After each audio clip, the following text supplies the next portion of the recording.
friends, it's Beth here with Aging Care Solutions, offering both professional and personal guidance for families, caregivers, and seniors traveling the care journey. I want to thank you for coming and visiting my channel. Thank you for, if you've returned, I am truly grateful that you're back. I hope that you're enjoying the content. I'm looking forward to growing this channel. And it's taken a hot minute. I mean, I've only been doing this a month and a half, but I would truly appreciate it if you would subscribe. And that way you'll get notified. And you could also hit the notification bell if you feel like it. If not, as long as you subscribe, that's all I really am truly hoping for. So that I can start offering other services like consultations. I can monetize the channel eventually. And I have some really great ideas for this channel, so I'm looking forward to it. And bringing you the content that you need, because this is really important information. There's a couple other people out there that are doing it. I think what I bring to this is 20 years as a professional in the home health and home care space. I worked for an elder law attorney as well. And I also lived this journey of caring for family members, everything from watching a parent who was very vibrant and very funny and very healthy and independent, become completely dependent and forget who I was at the end of her life. So I lived that. I also, while I was managing my mom remotely, her mother had done very, very well for many years. She was in her late 90s when she fell and had to have hip surgery, and she just did not come out of that surgery, just as the surgeon indicated. And that's when I really realized, health is really important until the very end. If you can keep moving and really focus on feeding your body the right way, hydrating your body, and this is what I wanted to talk about today, as the title indicates, and they're called the 5 pillars of healthy aging. Excuse me. And they're just common sense. When I looked at these, I was like, oh, well, this is sort of what all of us should be doing, regardless of what our age. And I think with age comes wisdom. So I know that when I was younger, and I was like staying up really late and going out, and we were out, we all poisoned our bodies with alcohol, and everybody back then would smoke. But to me, it's like now, I'm just happy when I get a really great night's sleep and I get up and I hydrate. And that's the first few things on this list are nutrition and hydration and physical activity. So you would think, wow, these are just really common sense things that we should be considering. But what happens is, as we age, we become less steady on our feet. We start to lose confidence. I know that's exactly what a lot of my clients did over the years.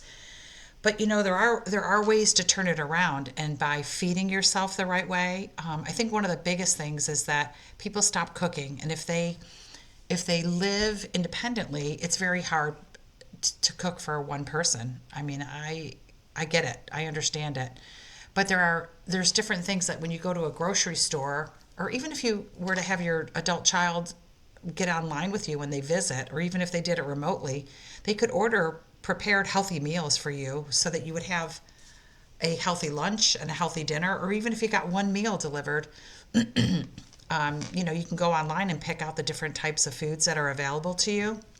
So you'd maybe get 3 or 4 different things throughout the week. And then at lunch, there's things that are prepared at the store. There's chicken salad and tuna fish salad and egg salads already prepared. You can buy washed greens that are already prepared, so that all you got to do is take a handful of greens and put a scoop of chicken salad on there and cut up a cucumber or whatever. So there's easier ways than ever as opposed to having to prepare your meals. There's also batch cooking. So if your daughter or son comes by, or if they're preparing their own meals over a weekend, it's very easy to prepare and drop things off at someone's house so that they've got 3 or 4 freezer-sized things of homemade soup or stews or whatever they can. I met a lady along my travels when I was in private duty nursing, and one of the things that she did in her mother's apartment, it was a senior, it was not an assisted living, it was a senior, so 62 and over residents that resided there. And she was a chef, And one of the things that she would do is she would go to her mother's apartment weekly, and she took orders from people about what they wanted, and she would go and do their grocery shopping, and she would prepare, several days worth of meals. A lot of them were things that could be frozen. And she would make homemade chicken soup. She would make chili. She would make stews. She did all kinds of different things.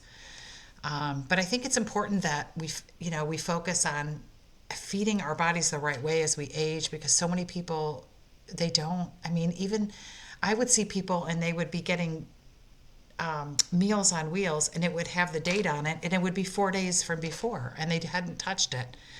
And honestly, it's a great service, but I did not find them to be. When I opened the box, it was the same thing. It was white bread with a slice of turkey on it, and a small container of yogurt, a small container of fruit salad.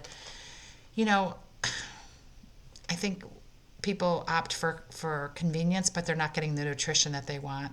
I would also suggest, it didn't really say it in this article, but I would suggest supplementing, making sure that you're getting enough magnesium, vitamin D, because these are all things that we are lacking. Every human on the planet is not getting enough vitamin D, and also magnesium and essential minerals that we would get from certain types of salt, potassium, and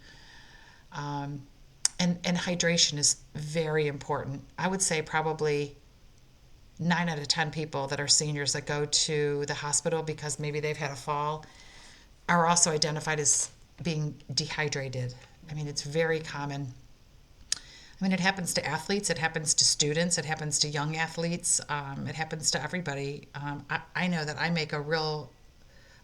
cramp. My legs and my feet will cramp if I am low on certain minerals and whatnot. So buying those little packets of hydration packets or the Propels has really helped.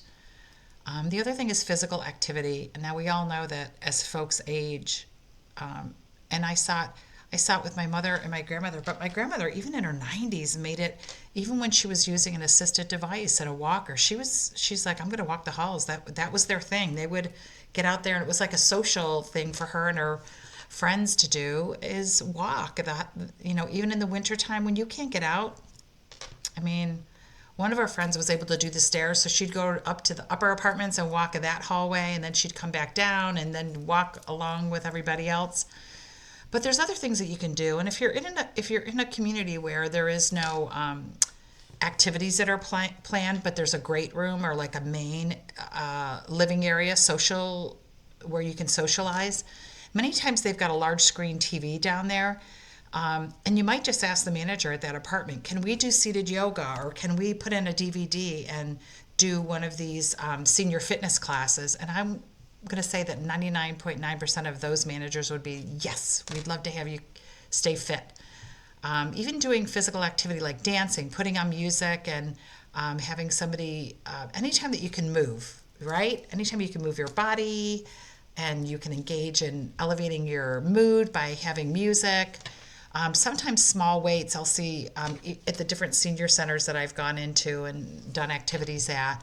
I've seen people, and they're doing their 2-pound or 3-pound weights to keep we lose so much muscle over our lifetime.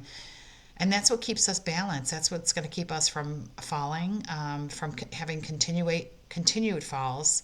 I'm seeing this right now with my father-in-law. He is really struggling. He's had a number of falls that have brought him, he tore a muscle in the back of his leg and was in rehab for 3 weeks. And then he got out, and not very much longer after that, he had a fall and broke his arm. And it all comes down to his ability to gain muscle, but he's so afraid that he's going to fall again that I don't know how much he's really participating in his physical therapy. I don't know, but it's pretty sad. The other part of these 5 pillars of healthy aging is social connections, like clubs. A lot of people are isolated. They want to stay home, but they're really not engaging with anybody. They might see a relative, or someone will drop by, drop off what's needed, or take them to a doctor's appointment, but there's very little, if any, socialization, social engagement, just any type of conversation that takes place other than phone, the phone ringing occasionally. So if there's any chance that they can join a senior center or participate I would say if there's a senior center in your community, please go tour it. Please take your parent there. A lot of times there'll be people that they know there. They didn't realize that, oh, so and so is going here too. And they play mahjong, they play cards, they play checkers, chess. They do all kinds of things at these senior centers. They're a lot of fun. And some of them have beautiful gyms with really nice equipment. And the fee to charge, the fee to join is so minimal that most people, are really happy to have those inside that senior center. I know they also do a lot of, they'll just have live entertainment at the senior centers. They do all kinds of different things. They'll have guest speakers. I know working for an elder law attorney, we did a couple of different events at senior centers. I also, set up booths before and was, participating as one of the service providers. So there's a lot to be said about having and maintaining and growing or maintaining social connections with people. And it's harder when you're living alone and you're not getting out. So it makes, it makes it challenging. And the last of the 5 pillars of healthy aging is cognitive stimulation. Doing crossword puzzles, anything that can challenge your brain. If there's any type of games that they like to do, a lot of people like to watch Jeopardy every night and Wheel of Fortune. They're continuing to read. Some people actually, are still writing and trying to maintain their brain power because it really does. Things can decline, and nobody wants this. Nobody wants to think, oh my God, I'm just sort of losing it, And I think listening to music, and there's different ways, especially if you're singing and you're hearing the words or you're remembering these words and you're doing things like that, it's going to help stimulate your brain. And I think having conversation and, like right now with politics and things like that, there's just so many ways that you can engage with other people. It doesn't have to be people of your own age either. I mean, I'm finding I've got a couple of really good friends. One's 80 years old, the other one's 74. So to me, it's people of all age should be engaging and talking. And if you can socialize with other people and challenge your brain in some way, it's going to help continue with a healthy aging pattern. So again, these 5 pillars are nutrition, hydration, physical activity, social connections, and cognitive stimulation. So on this journey of aging that we're all going through, I wish you all the best and that you truly have good health as you go forward in the aging process.